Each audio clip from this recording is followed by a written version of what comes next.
I wasn't going to make a video today. I have been traveling. I've been to 3 cities in 3 days, and I'm under the weather, and I'm working on a slightly bigger video for tomorrow, so I just wasn't going to do anything today.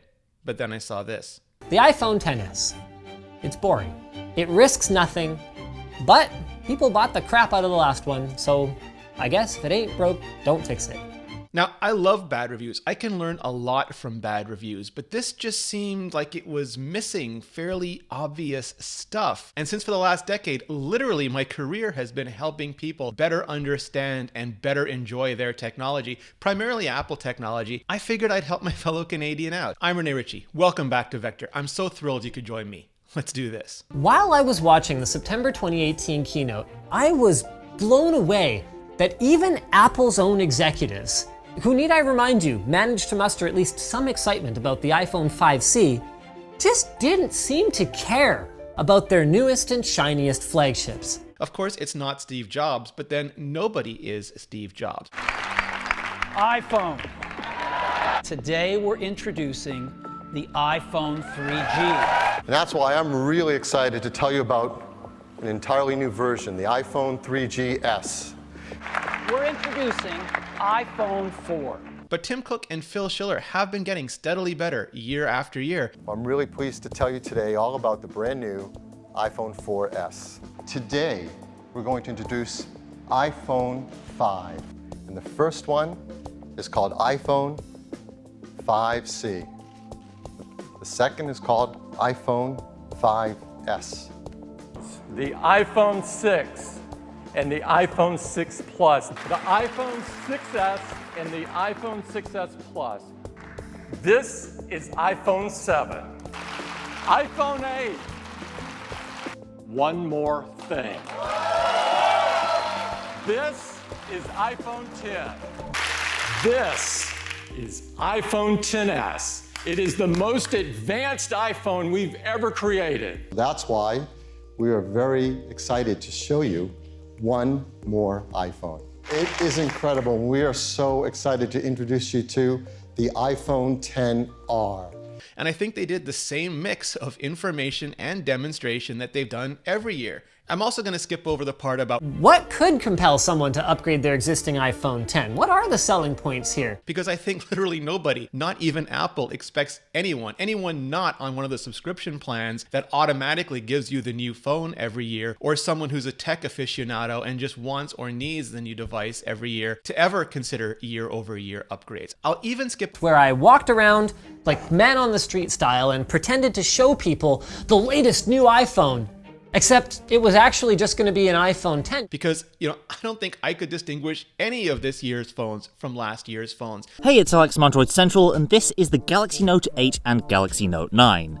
Or is it the Galaxy Note 9 and Galaxy Note 8? Pretty sure this one's the Note 9, or maybe that's the Note 8 as well? Now, it's convenient to look at the Galaxy S8 Plus from just 6 months ago and think that the Galaxy Note 8 looks exactly like it. But we should remember that many of these design elements were actually initially introduced with the Note 7 last year. Unless that gets some kind of weird explosion exemption. The only ones I could probably tell apart are the ones who copied Apple or Shure Essentials notch from last year to this. And I guess that buys them an exemption too. So I'll just leave all the stunts to the stunt people and get on with the facts. When I slid out the SIM tray, no expandable storage. Fair enough. There's no way to get around the lack of an SD card slot. They're basically the floppy drive of phones. The only thing is far fewer people ever used SD cards on phones than used floppy drives on computers, and they were always far more compromised. That's why almost every vendor has long since ditched them for a far more mainstream solution, just gobs and gobs of internal memory. But a few people still want them, which is why a few vendors still support them, and that's great for everyone. I'm sure some people lament the lack of a physical keyboard on modern Samsung phones as well, but for them, there's a BlackBerry Key 2. And not even dual SIM on this model. We will have a single physical SIM and an eSIM in both iPhone XS and XS Max.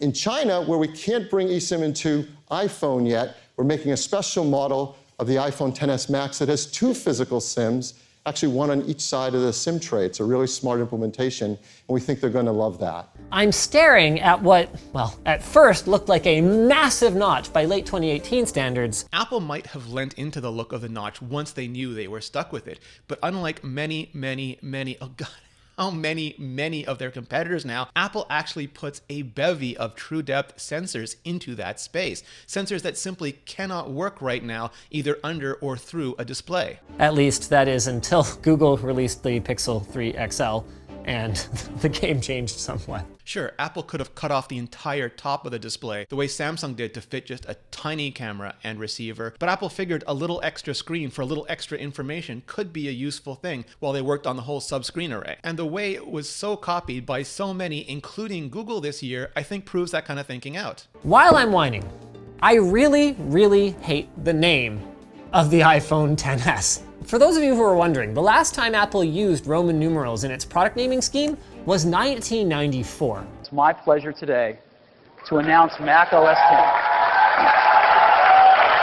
Final Cut 10, Logic Pro 10. I would have loved it if Apple had gone for iPhone X as in X, and that would have set them up for a decade of X2, X3, X4, etc. X is the go-to Roman numeral every time Apple wants to use a 10. Well, except for A10, because AXX just would have been dreadful. Damn it, Apple. The other alarming thing here is that Apple is not only failing to lead in terms of design trends, they're becoming a follower. Objectively, it's hard to say someone looks like they're falling behind when literally everybody else is still racing to catch up. Especially a year later when pretty much nobody else has spent the money or engineering talent it takes to actually fold the display back and eliminate the chin. Something, again, Apple did last year. Apple being late to big screen phones, again, fair enough. I could do a whole video about why Apple seems so passionate about things like Retina displays and wide gamut and True Tone and taptics, and why they don't seem to care as much about beyond Retina displays or being first on a new radio technology or things like that. And if you'd like to see that video, please let me know in the comments below and I will happily do it.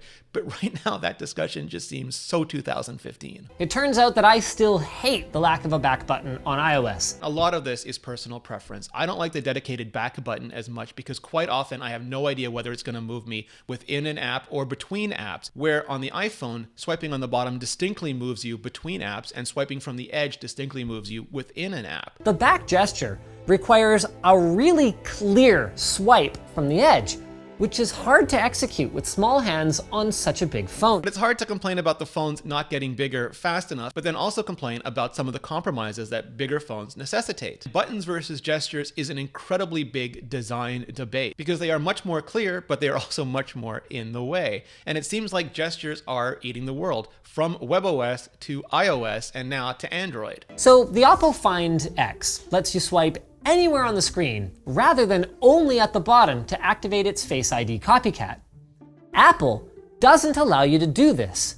I'll leave aside the relative advantages and disadvantages about having an entire mechanical assembly repeatedly shoot the camera up and put it down when it comes to the longevity of the device. Currently, Apple uses a swipe up from the bottom to unlock the phone and a swipe from the middle of the screen to quickly show you Notification Center. Yeah, they could make it swipe anywhere to open, but then you lose quick access to notifications. It's one of those things where you just won't make everybody happy. But in this case, you have literally twice the functionality in the same space. In the camera department, these kinds of heavy processing techniques have long been included on competitors' devices, with major ones like Samsung even enabling them by default. I can't explain the problems with portrait mode. Those are problems with portrait mode, and hopefully Apple will improve those over time. Apple has been doing computational photography for years and years and years, ever since they started doing custom silicon with custom image signal processors in it. They've been taking multiple exposures and fusing them. They've been taking multiple frames and fusing them. So why was the response to turn it to 11 and lock it there? They did turn it up a notch, no pun intended, with the iPhone XS and Smart HDR, but you can go right into settings and turn Smart HDR off. And why not record an unaltered version of the image for safety? You can, you always have, by just tapping this little toggle. And granted, having to know about the toggle and having to go to settings is a lot of work, but not as much work as doing a whole video first. If you capture a screenshot of something, you can only share to apps that Apple expects. You can actually share to any app that has enabled either the Share or Action extension, which has been available to every app since iOS 8. If you cannot find an app in the share sheet, it's not because of anything Apple's doing, it's because of everything the developer is not doing. There's no way to manually select your Photos folder when you want to save a screenshot. Save is actually the default option, so if you just go to the app you want to use the image in, it will be saved to your photo folder by the time you get there. Although in iOS 12, it is oddly and infuriatingly slow, and that I hope Apple does patch in soon. So I'm a lot more used to gesture-based navigation now, from playing around with it on a couple of Android phones actually, including the OnePlus 6. So cool that everyone copying Apple's gesture interface, which fair enough, WebOS used years ago, has made it easier for people to use iPhone. Apple is not only failing to lead in terms of design trends, they're becoming a follower, and a slow one at that. It's great. This whole video is actually getting kind of exhausting. It's great. You can't hard press your Wi-Fi icon in order to get to your Wi-Fi settings. You have to do it the long way. The app grid still can't have gap. Fair enough, valid criticisms all, and something hopefully Apple will address in the rumored big Springboard upgrade. No T9 dialing. I don't understand why that's so hard. Literally had to Wikipedia to remind myself about T9 dialing in 2018. And a year freaking later, a year after the launch of the iPhone 10, the notch still gets in the way occasionally, like right here in the Twitter app, where I actually had a heck of a time targeting the handful of pixels that I needed to hit in order to switch to my personal account. The notch has nothing to do with the Twitter interface. Entirely on Twitter. All those pixels, all them. Almost everything that I just said for the last 12 or 13 minutes or whatever has been common knowledge to people who pay attention to the iPhone for a year.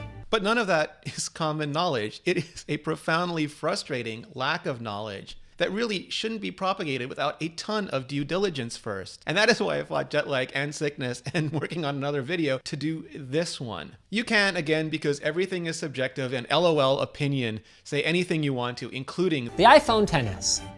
It's boring. It risks nothing, but people bought the crap out of the last one, so I guess if it ain't broke, don't fix it. But nothing, even in this video, supported that conclusion.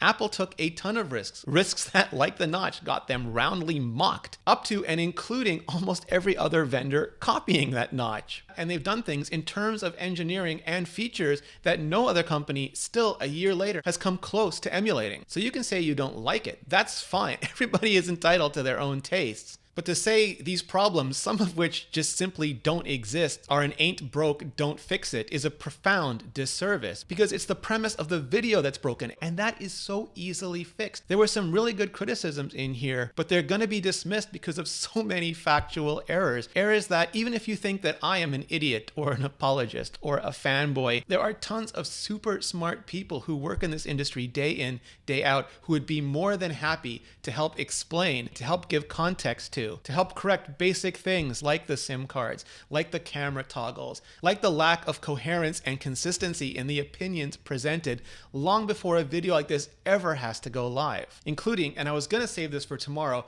but maybe I'll even repeat it tomorrow because it is so valuable, Ken Kishinda's book on creative selection and how Apple goes about the design process. You can get it for free today by going to audible.com/vector or texting vector to 500-500, and it'll walk you through everything from making the Safari browser to making the first version of Apple's virtual keyboard. And again, you can get Creative Selection or any book for free by going to audible.com/vector or texting vector to 500-500. Thank you, Audible, and thank you for checking them out and supporting the show. Now, I sincerely hope this helps. In an era where media is increasingly under fire for getting things wrong, I think it is incredibly incumbent upon all of us, no matter what platform we're on, to get as much right as we possibly can. Yes, off the cuff is fine. Yes, opinion is valuable. But with great audience comes great responsibility. People will literally make up their minds on what they want to spend their hard-earned money on based on what the people they follow tell them. And that means we have to get it right all the time. I know I get tons of stuff wrong, and I appreciate all of you correcting me every time I do so I can make the next video, the next article, the next podcast better. And I hope that's true for everyone. But let me know. I want to hear what you think. Hit like, hit subscribe, and hit the comments below. And thank you so much for watching.